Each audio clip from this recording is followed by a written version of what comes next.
What's up, y'all? Welcome back to Dolphins Daily, your daily dose of Dolphins content with your boy Chris Kane. Let's jump into the Dolphins talk. All right, preseason game number one, tie game. A lot to get into. There's a lot of good. There's some bad. There was some good. I know not a word, and of course the ugly. So we're gonna start with the good. Obviously, one of the strengths of the Dolphins team is the wide receiver group. Tyreek and Waddle are great. We think we have a pretty good number three option either between Malik and Nick. But in this game, we saw a little bit of everything. Taj Washington came out of nowhere and really, he's basically competing to make the roster, right? Usually teams carry six, at max seven receivers, but we typically carry six. And we know the top four are pretty much locked in. And if you put D as the number five, then the number six spot is kind of like who's that going to be? And we drafted Taj last year, and he was out for most of the year. So we didn't really get to see what it could be. And then Malik kind of emerged in his limited role. So we were like, all right, cool. Malik and Nick, Jalen and Tyreek, y'all are cooking, right?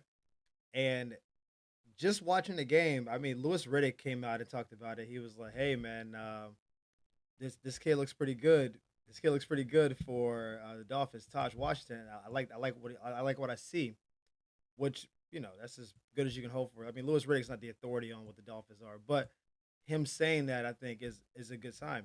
It basically says that if I'm watching a game as someone who's like a sports guy, Lewis Riddick was like working in front offices and just to the eyeball test. I had to watch. I was like, "Is that Malik?" And I was like, "No, no, no. That's Taj."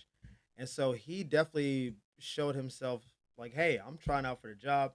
He had 53 yards in like the first quarter and a half. Tua had an instant connection with him.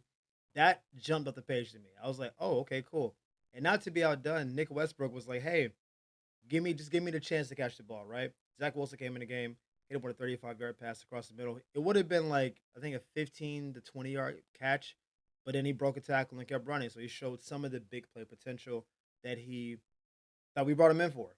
He's one of the few guys that got a 2-year contract from us. So it's like, hey, show us some of what you can do. Got him on the field, showed a little bit of something. Even like Malik earlier in the drive, he was 4th and 3 when we were driving when Tua and the first string offense was still on the field. Malik on 4th and 3 ran an awesome route. And it's like a 4.5, 5-yard completion. Not the biggest like yardage wise completion, but on 4th and 3, the defense is like hunkered in. Like, hey, we know trying to get to the sticks.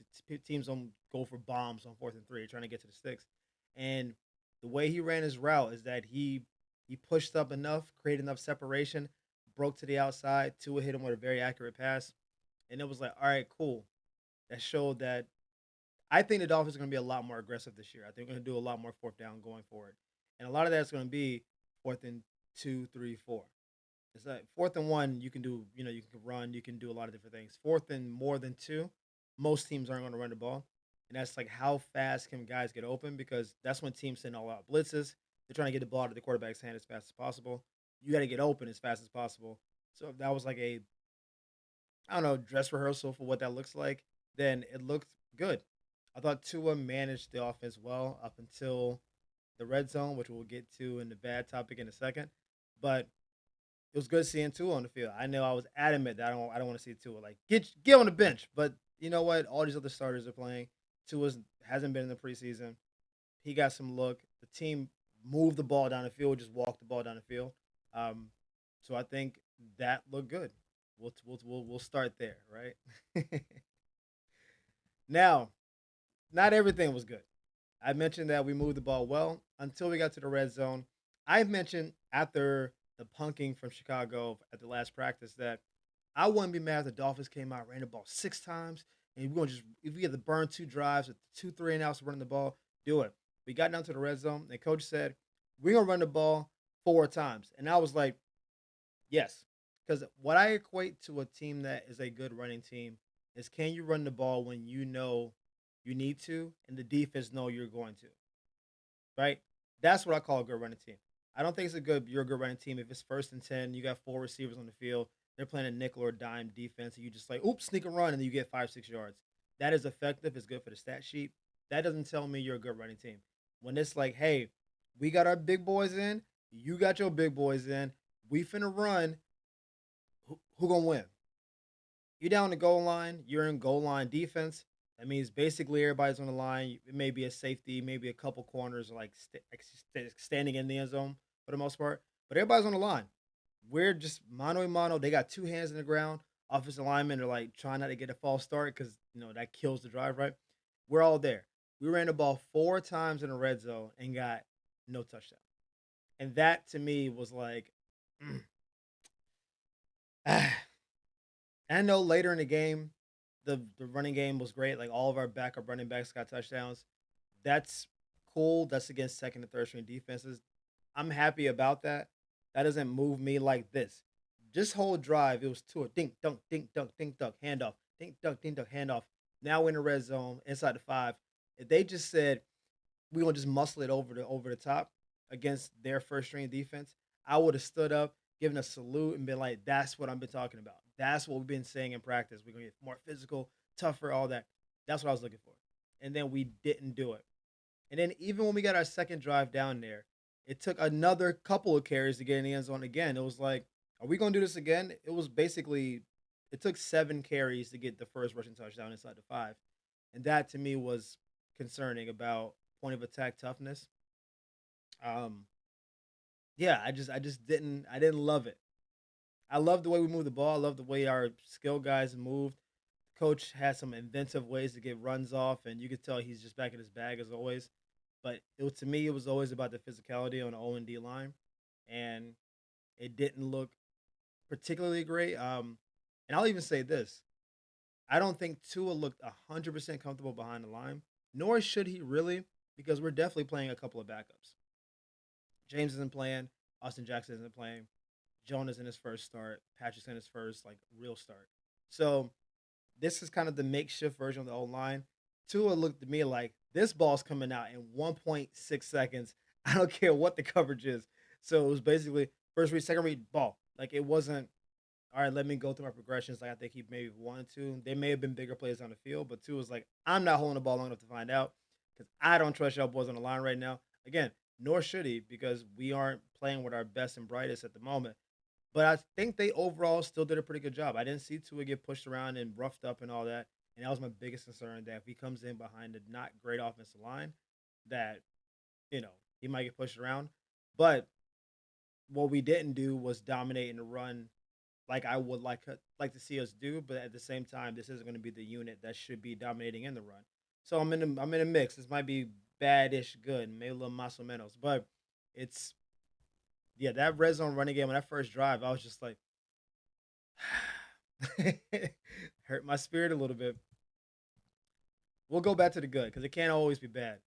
We mentioned many times after the draft, like what the running back pecking order was going to be. Obviously, Devon's number one, unquestionably. We can move on. I thought Jalen Wright had for sure the inside track to the number 2 spot. One, third round pick. Two, he already been in the system for a year. Three, I think he's offers a little bit something more than what H-Hand does physicality wise. That just makes sense to me. Four, I have never believed Alexander Madison was going to make the active 53 roster. I've said that many times. I could be wrong. I think the fumbles in the last practice didn't bode well for him. But I said I didn't think Alex was going to make the team. But I did say the dark horse is Ollie Gordon because he, at his best, should have been probably first, second round running back. But then Oklahoma State had this season from I don't know what happened. I mean, what was that? And so then all of a sudden people say, well, maybe he's not that good. But we know that good is still in there. And what I saw on the field, albeit against second and third stringers, sometimes maybe even fourth stringers, was I saw a guy that is actively competing for the second job. What he looked like to me was a very physical runner, guy who finishes runs. And finishing runs meaning like when you engage with whoever the tackler is, you keep pushing forward. That's one of the best traits of a running back isn't home run speed, isn't stiff arm from the gods. It's like when you engage, can you still finish and fall forward for that extra 1.5, 2 yards? It seems insignificant, but if you have 15, 20 carries, that might be an extra 30 to 40 yards because of how you finish runs. And that adds up over the course of a year, course of a game. Defenses get tired. It's a big deal. What I saw was a guy who on the goal line looked strong, who looked hard to tackle. Even like on the lateral on the last play of the game, Like he had showed a little bit of speed in open field. I thought he looked like the second best running back we played. Jalen Wright, I thought was a little up and down. He had a good run here, not going to go on the goal line. Then later was going to goal line. Wasn't consistent about picking his holes, which again we may not have blocked as well as we should have. So it's not completely on him. But uh, and again, Alexander just had probably his worst practice right before this game. Did get a goal line touchdown, but was part of that four run early stop run package. So I thought Ollie Gordon showed, hey man, like I know y'all may not think this is my job, but if he's open for it, and again, I'm here for it. I think Jalen Wright should be our second running back just based on all the offseason stuff. But if Ollie comes in and eats his lunch, I think we need a physical runner. And Ali, I think, is a more physical runner. So he impressed me. He lived up to what I think he could be. Got to keep doing it. This is one game, but I like to see him more with the first team and see how he does with those guys because he could honestly be the gift that we really need. And finally, the ugly. Y'all know I've been anti Zach Wilson, and I've been very pro Quinn, but not even like I'm a Quinn Ewers fan. I just don't like Zach Wilson. And I was hearing all this stuff in camp. Yo, Quinn's looking good. Man's looking sharp. He's reading the field well. I was like, all right, cool. Zach, that job's up for you. And then we saw the game. 5 of 18, 91 yards, couple fumbles. It wasn't good. I think of all the players on the team, that was the most disappointing because it was trending towards there's going to be competition for the backup spot. And I thought Quinn Ewers just laid an egg. There's no other way to say he laid an egg. The chance was there. I didn't think Zach Wilson was like a world stopper. I thought he was solid. Obviously, good and bad. It's Zach Wilson. What do you expect? But Quinn Ewers looked small, which is interesting because I think he's a little bit bigger than Tua is. He looked small. The moment looked a little bit like heavy for him. And again, we can't do turnovers. Can't do them. And some of that is ball security. With ball security, that's a strength thing. Is you holding the ball, and either you don't see the rush coming, so it's lack of awareness, or you're trying to brace for the impact, and then you still get the ball stripped out. Either way, that's bad. Either you don't know it or you can't stop it. Don't like that. The accuracy, not great. And again, it's the first preseason game. People have this weird opinion of preseason. I think this is it's how people see. I think a lot of things. If you like the player, preseason matters a lot. If you don't like the player, preseason is irrelevant. That's how I see people. So they'll show like Jackson Dart play well, right? And that Giant fans like, oh, that's our quarterback one. And then the same people will be like, well, preseason doesn't matter. It doesn't count. It's like, well, they're playing the games. It matters for something. There are people making and losing jobs in the preseason. I've never understood this notion that preseason doesn't count. People are getting and losing jobs based on preseason. It's a factual thing. It's your first time playing a full game against someone else. That of course matters. Doesn't mean you play good in the preseason you're going to be a regular season star. No, it doesn't one to one translate. The idea that it doesn't matter, I just don't get. Like Dak Prescott got his job by playing well in the preseason. So did Russell Wilson. We've all seen it. When guys come in, it's like, I don't know, that was pretty good, and then we give it a shot in the regular season. This is basically like a really good resume. Preseason is a good resume. It's not just you too. The whole league can see you. So you may not make your active team, but you'll get picked up by another team. You show good in the preseason, people think, hey, that guy may be able to do the job, which is the whole point. Trying to make a job, trying to get the job, and then trying to excel at the job. So what Quinn showed is that he is maybe more likely to get cut than he is to be our backup quarterback. Because again, as a late round pick, his job is not guaranteed. The Dolphins very easily can carry two quarterbacks. I think Tyler Huntley is going to get cut from the Browns because they're not going to carry 19 quarterbacks. I think they have injuries, so he got brought on, but I think he'll get cut. And if we say, hey, Tyler Huntley is a better number three than Quinn Ewers, I would probably agree with that. He already knows the system from playing there last year. He offers a little something more dynamic on the legs. I can easily see a scenario where Quinn Ewers goes out for another game or two, doesn't play well, gets cut, and they just bring in Tyler Huntley. That totally makes sense to me.